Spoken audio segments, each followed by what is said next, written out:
So আজকে তোমাদেরকে আমি শেখাবো কিভাবে তোমরা এরকম শর্ট রেঞ্জে ইয়মপিতে স্কুপ হেড মারবা। জাম্প করে তো অনেকে হেড মারতে পারে, কিন্তু বাট এইভাবে অনেকে মারতে পারে না। তো সেটাই আজকে শেখাবো।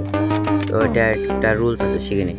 প্রথমে এমটাকে এনিমির বাম পাশে রাখবা, যাতে স্কোপ করলে এনিমির বডিতে ধরে, এরকম বডিতে ধরে, বুঝতে পারছো? এরকম বডিতে যেন ধরে, বাম পাশে রেখে বডিতে যেন ধরে। তারপর হালকা ট্র্যাক করে মাথায় মারতে হবে।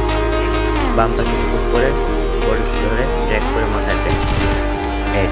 আমরা একটু কাজ করে এরকমভাবে মারতে হবে তোমাদের। ফার্স্ট বাম পাশে এম করে বডিতে লাগাবা, তারপর উপরে টেনে হেড। হ্যাঁ, এইরকমভাবে তোমরা দেখতে পাচ্ছ, এরকমভাবে মারতে হবে। বাট এটা একটা কন্ডিশন হচ্ছে, তোমাদের সেন্সিটিভিটি ইউজ করতে 73-74 রাখতে হবে। এর বেশি যদি রাখো তুমি কন্ট্রোল করতে পারবে না। আর এই ভিডিওটি যদি তোমরা র্যাঙ্ক লাইক করে